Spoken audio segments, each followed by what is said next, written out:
Bismillahirrahmanirrahim. Assalamualaikum warahmatullahi wabarakatuh. Alhamdulillahi rabbil alamin. Wa ashhadu an la ilaha illallah wahdahu la syarika lah. Wa ashhadu anna Muhammadan abduhu wa rasuluh. Allahumma salli wa sallim ala nabiyyina Muhammad wa ala alihi wa sahbihi ajma'in. Amma ba'd. Ma'asyiral muslimin rahimani wa rahimakumullah. Alhamdulillah, syukur pada malam hari ini kita kembali mendapatkan nikmat dari Allah Subhanahu wa taala untuk bisa kembali bertemu melanjutkan pembahasan tafsir kita yaitu surat An-Naba. Kemudian di ayat kita lanjutkan di ayat 13. Allah Subhanahu wa taala berfirman di dalam ayat yang mulia, وَجَعَلْنَا سِرَاجًا وَهَّاجًا, dan kami telah jadikan cahaya yang panas. Apa maksudnya itu? Matahari. Dan Allah telah menciptakan matahari al-wahj, yajma' an-nura wal hararah, yaitu Allah telah menciptakan matahari yang sifatnya itu adalah menerangi dan panas, sifatnya matahari. Ya. Semua yang sumber cahaya, ya, itu ketika matahari terbit maka kalah dengan cahayanya matahari. Bulan ketika malam hari terlihat terang, tatkala matahari terbit tidak terlihat. Dan sifatnya matahari adalah panas, hararah, terutama di akhir-akhir ini, ya. Panasnya sampai 40 derajat. Subhanallah.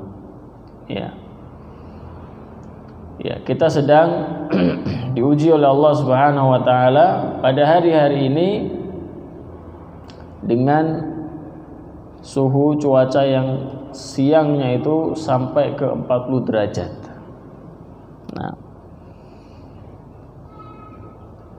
kemudian pada ayat ke-14 Allah Subhanahu wa taala berfirman, wa anzalna minal mu'sirati ma'an thajjaja,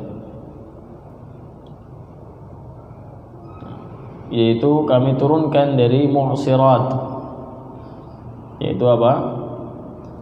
As-sahab, awan-awan, ya. Ma'an thajjaja, yaitu air yang al-thajjaj al-munsab bi kathrah, itu air yang turun begitu banyak. Tapi subhanallah, ketika Allah Subhanahu wa taala turunkan hujan, ya, kita semuanya pasti bergembira, ya, karena semuanya berharap pada hari-hari ini Allah turunkan apa? Hujan. Sampai beberapa waktu yang lalu, ya, kalangan muslimin di Solo, ya, ada yang melakukan salat istisqa, ya. Ini harapan kita Allah turunkan hujan. Tapi tatkala Allah sudah turunkan hujan, lupa kita dengan panasnya hari-hari ini. Dan juga Ibnu Qayyim rahimahullah taala menjelaskan salah satu tanda kekuasaan Allah Subhanahu wa taala pada hujan ini. Apa itu, Pak? Apa tanda kekuasaan Allah pada hujan?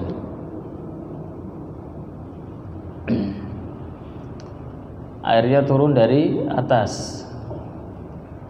Ya, betul, airnya turun dari atas. Ya. Ada yang lain? Nah, menumbuhkan biji-bijian. Ini manfaatnya hujan. Tapi ketika hujannya itu ada tanda Allah Subhanahu wa taala, tanda kebesaran Allah Subhanahu wa taala tatkala hujan tersebut. Apa itu? Yaitu Allah Subhanahu wa taala turunkan hujan dengan satu tetes demi satu tetes. Ya, kalau kita perhatikan, hujan itu tidak gembrojok seperti air terjun, kan, Pak? Tapi satu tetes demi satu tetes. Dan Ibnu Qayyim rahimahullah taala jelaskan, satu tetes yang turun itu sudah mengetahui dia akan turun di mana. Ya. Dan satu tetes yang turun tidak bisa mendahului tetesan yang telah turun sebelumnya. Subhanallah. Dalam sekali nih, ya. Kita jarang mentadaburi hujan. Ya. Seger aja hujannya. Ya. Tapi subhanallah, antum lihat, hujan itu tidak sekaligus turun ke bumi ini, tapi tetesan demi tetesan, bergantian satu dengan yang lainnya. Yang satu tidak mungkin mendahului yang satunya, dan yang satu ini sudah mengetahui akan jatuh di mana, di bumi mana dia jatuh.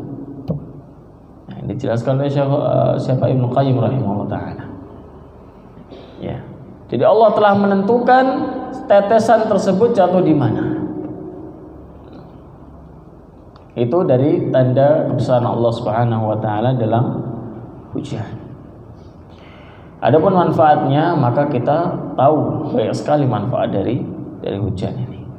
Nah, kemudian linukhrija bihi habban wa nabata, dan ini manfaat dari hujan. Ya. Yaitu apa? Supaya kita menumbuhkan bihi dengannya, yaitu air hujan tersebut, habban wa nabata. Habban biji-bijian, wa nabatan tumbuh-tumbuhan. Ya. Biji-bijian seperti beras. Ya. Beras ini termasuk biji-bijian. Nah, sekarang kalau nggak ada hujan, airnya dari mana, Pak, beras? Ya, mungkin dari sumur bisa. Ya. Atau mungkin karena nggak ada hujan, beras naik, Pak. Harganya naik sekarang, kan? Ya. Atau karena nggak ada hujan atau yang lain. Ya. Mungkin faktor yang lain juga. Ya. Jadi manfaat dari hujan yang dirasakan, ya, seorang hamba itu banyak sekali. Di antaranya Allah jelaskan di sini, salah satunya adalah menumbuhkan biji-bijian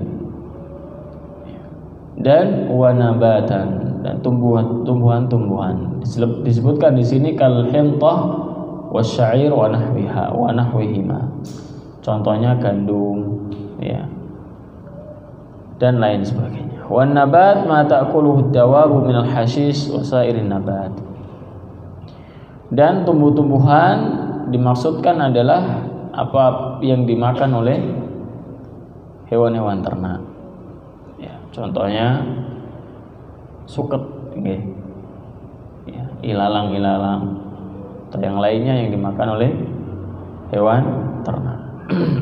Dan seluruh tumbuhan yang lainnya, termasuk dari nabat.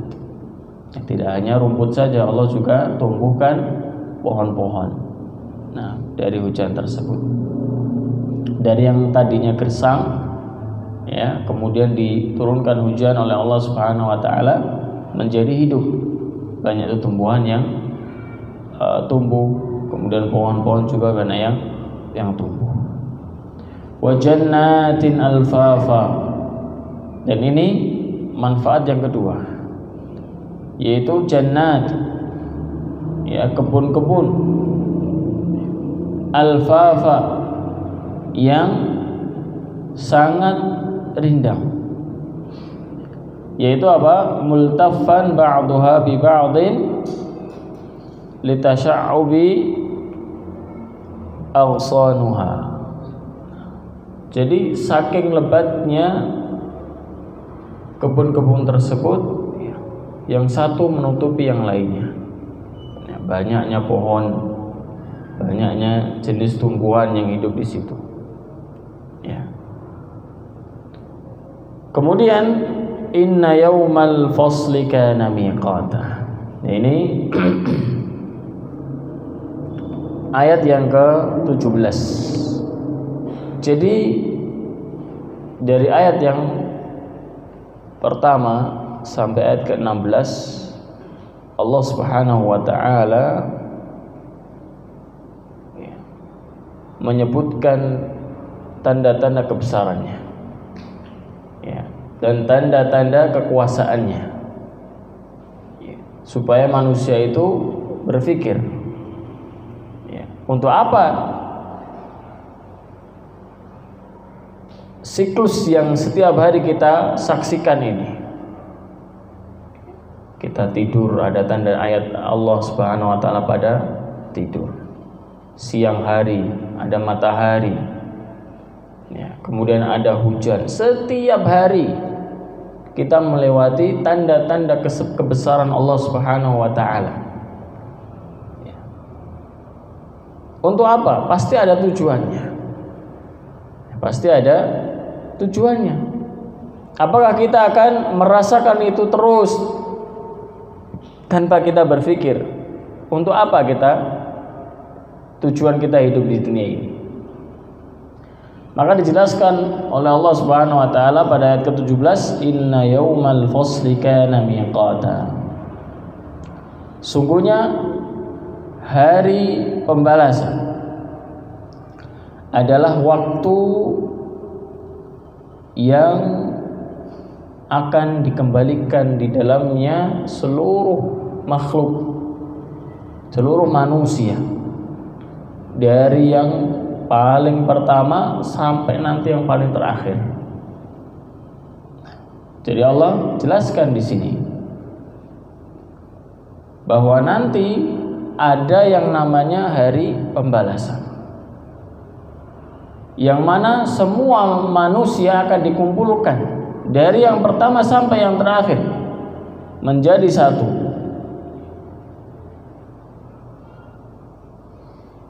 Dan mereka akan dibalas apa yang telah dijanjikan kepada mereka. Kebaikan akan dibalas dengan kebaikan, keburukan akan dibalas dengan keburukan. Wa summiya yaumul fasli li'anna Allah yafsilu fihi baina khalqihi. Dan dinamakan dengan yaumul fasli. Yaumul fasli nanti hari kiamat. Di antara nama-nama hari kiamat ada yaumul qiyamah, al-haqqah, ya. Terus apa? Az-zalzalah, al-waqi'ah. Nah, itu nama-nama hari kiamat. Yaumuddin, yaumul fasl. Ya. Semua adalah nama-nama hari kiamat. Nah, kenapa dinamakan yaumul fasl? Karena Allah Subhanahu wa taala di hari itu akan yafsil, membedakan, ya, mana orang-orang yang mendapatkan balasan surga, mana yang mendapatkan balasan neraka, orang-orang yang beriman dan orang-orang yang kafir. Allah akan bedakan. Kemudian yauma yunfakhu fis-sur. Ayat ke-18 Allah taala menjelaskan yauma yunfakhu fis-sur, yaitu hari ditiupnya sangkakala. Wa wal qarnul ladzi yanfukhu fihi Israfil, yaitu qarn. Qarn itu apa? Tanduk yang akan ditiup oleh malaikat Israfil. Fatatuna ila maudhi'il 'ard, maka tatkala ditiupkan sangkakala yang kedua, kalian akan mendatangi kepada 'ard. Afwajan ay zumaran zumara, dalam kondisi afwajan, kelompok-kelompok datang kepada Allah Subhanahu wa ta'ala, akan ditampakkan semua di hadapan Allah Subhanahu wa ta'ala.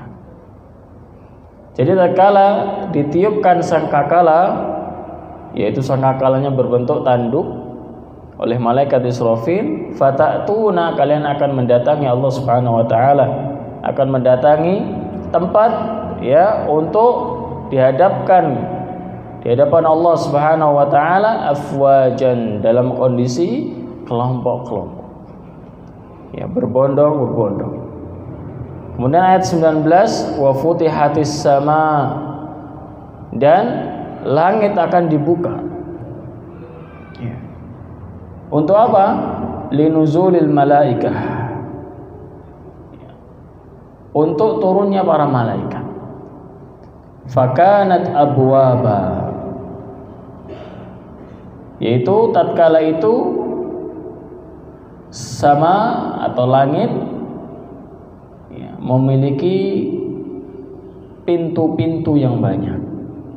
Ya. Wasuyiratil jibal fakanat saraba, dan gunung-gunung akan dijalankan, berjalan gunungnya ya, dari tempat aslinya. Kalau kita lihat sekarang Gunung Lawu ada di mana, Pak? Sebelah timur kita kan. Pada hari kiamat Gunung Lawu akan bergerak, tidak pada tempatnya. Ya. Entah semakin ke arah Solo atau ke arah Jawa Timur, atau ke selatan atau ke utara. Ya, di hari kiamat gunung-gunung digerakkan.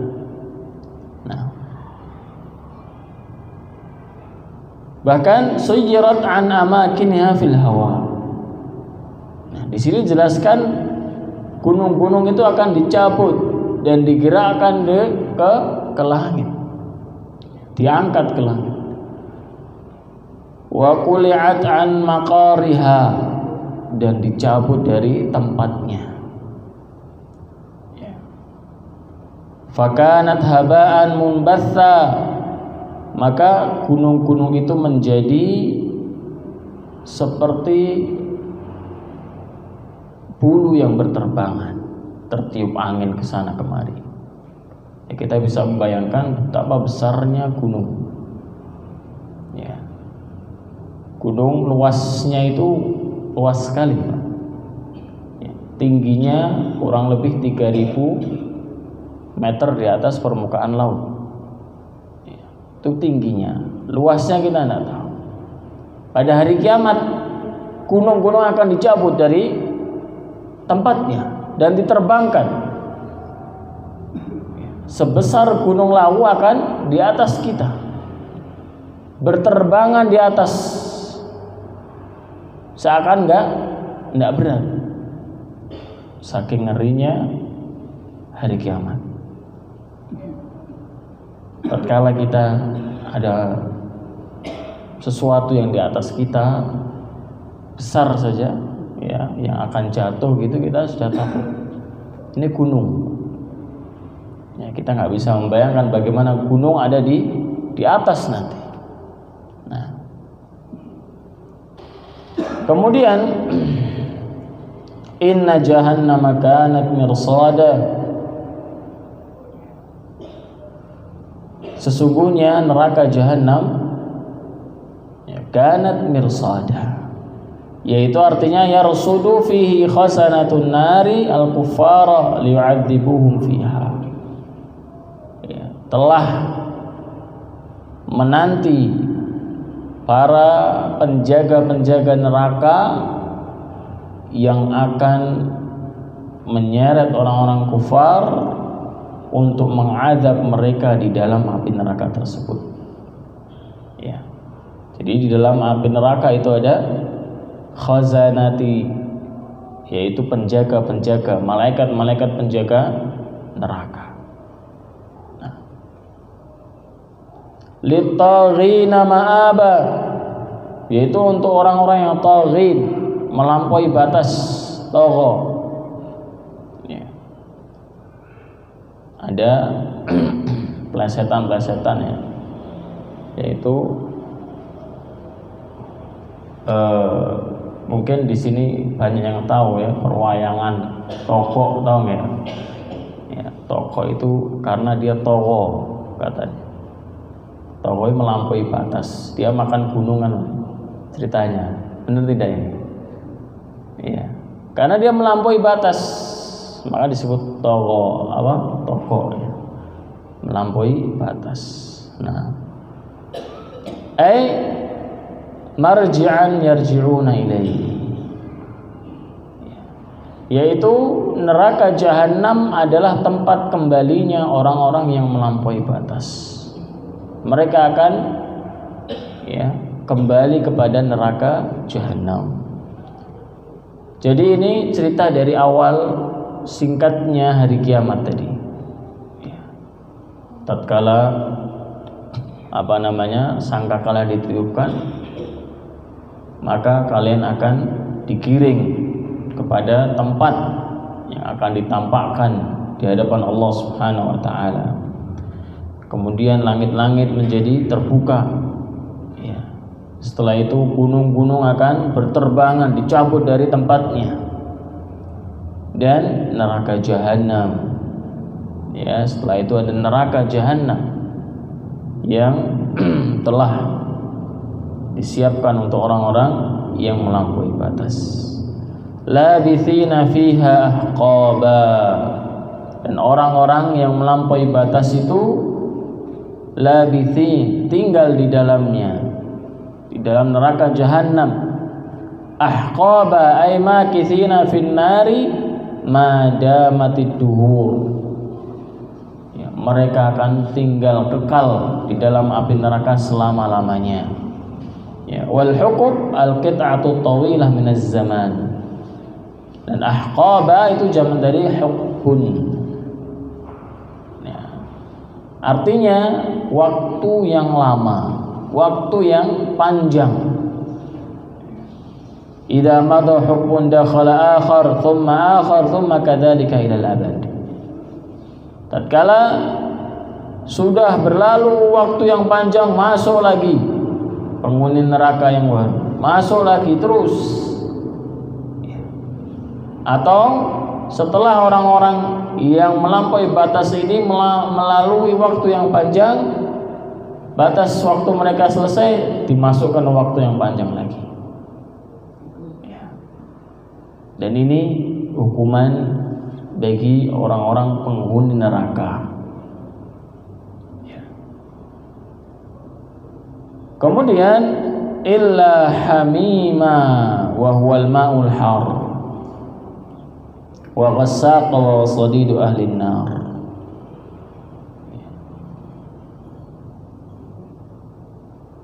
Hamim, mereka itu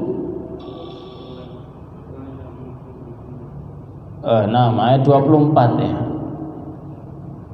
La yadhuquna fiha bardan wala syaraba. Mereka tidak merasakan di dalam api neraka tersebut bardan, hawa dingin, hawa sejuk, seperti di pegunungan, ya, seperti di pegunungan atau yang tempat-tempat sejuk. Ya. Wala syaraba, dan mereka tidak menikmati air minum. Ada cerita, kisah yang nyata ini, Pak. Yaitu orang-orang api, orang-orang ahli neraka ya, yang tinggal di dalam api neraka itu minta air kepada penduduk surga. dalam Al-Quran Allah jelaskan, wa nada ashabun nari ashabal jannah an afidu alaina minal ma' aw mimma razaqakumullah. Dan orang-orang penduduk api neraka itu memanggil penduduk surga, dipanggil. Tidak tahu nanti manggilnya bagaimana, ya. Cuman ini kisah disebutkan oleh Allah Subhanahu wa taala dalam Al-Qur'an. Ya. Penduduk api neraka memanggil orang-orang penduduk ahli surga. Penduduk surga. Ya. Mereka penduduk neraka meminta kepada penduduk surga, an afidu alaina minal ma. Minta ngombe. Minta air minum, au mimma razaqakumullah, atau yang Allah rezekikan kepada kalian di surga. Subhanallah. Ya.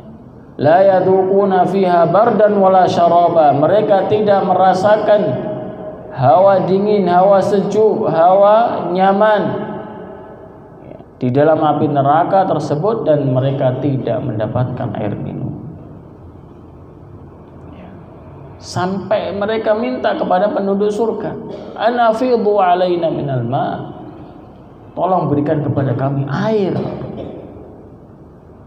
Nah, apa balasannya orang penduduk surga kepada penduduk neraka? Dulu di dunia mungkin penduduk surga itu diece-ece, enggak ini ya. Sekarang nanti kalau di akhirat penduduk surga balas. Apa jawabannya penduduk surga ke penduduk neraka yang meminta air? Qala innallaha harramahuma 'alal kafirin. Mohon maaf, Allah telah mengharamkan kedua tersebut, air dan rezeki itu, untuk orang-orang kafir. Tidak dikasih, tidak diberikan air minum, supaya mereka liyadhuqul adab, supaya mereka itu merasakan adab. La yamutuna fiha wa la yahya. Mereka tidak mati dan tidak hidup. Bagaimana Pak nggak mati nggak hidup? Saking pedihnya adab orang-orang neraka. Orang neraka itu apa? Berandai-andai seandainya mereka itu mati saja. Sekarang saya mau tanya, kalau kita merasakan sakit yang bertahun-tahun, naudzubillah min dzalik, nasallallahu salamal afiyah. Kalau seandainya ada orang yang merasakan sakit bertahun-tahun, apa yang diharapkan? Misalnya sakitnya nggak sembuh-sembuh misalnya. Ada yang mengharapkan mending mati saja daripada tersiksa. Ya. Dan itulah harapan orang-orang penghuni neraka. La yamutuna fiha wa la yahya. Mereka tidak mati, tidak hidup. Rasanya saking pedihnya diadab oleh Allah Subhanahu wa taala, ketika hampir mati dihidupkan lagi, mati hidupkan lagi, terus seperti itu. Tidak mendapatkan air minum. Ya.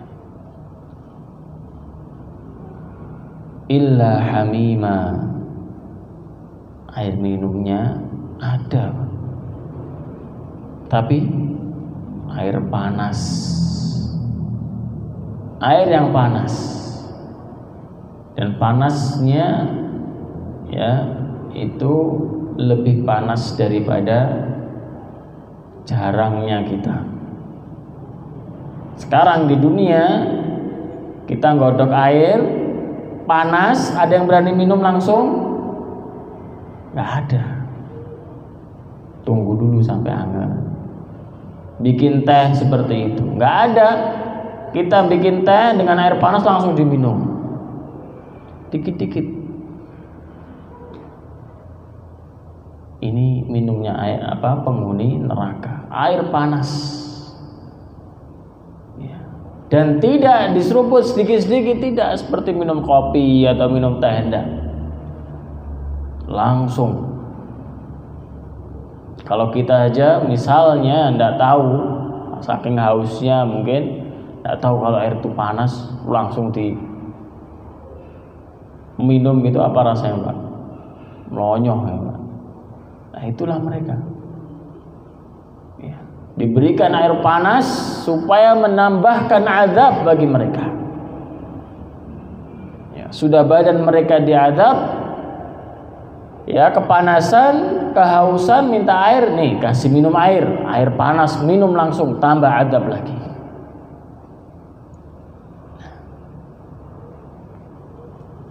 Wa ghassaqa wa huwa sadidu ahli nar. Apa artinya ghassaqa?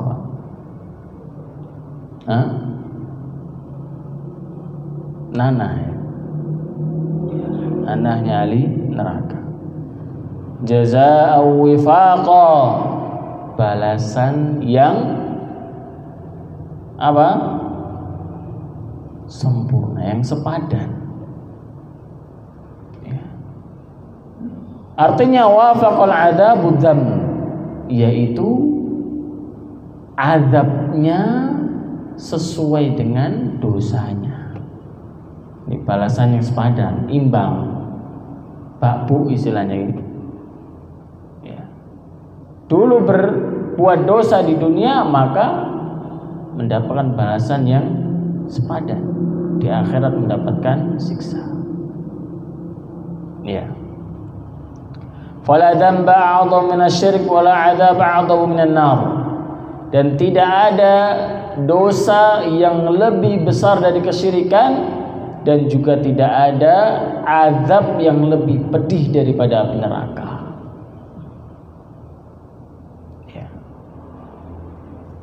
Azab di dunia itu kalau seandainya dia mati, selesai azabnya.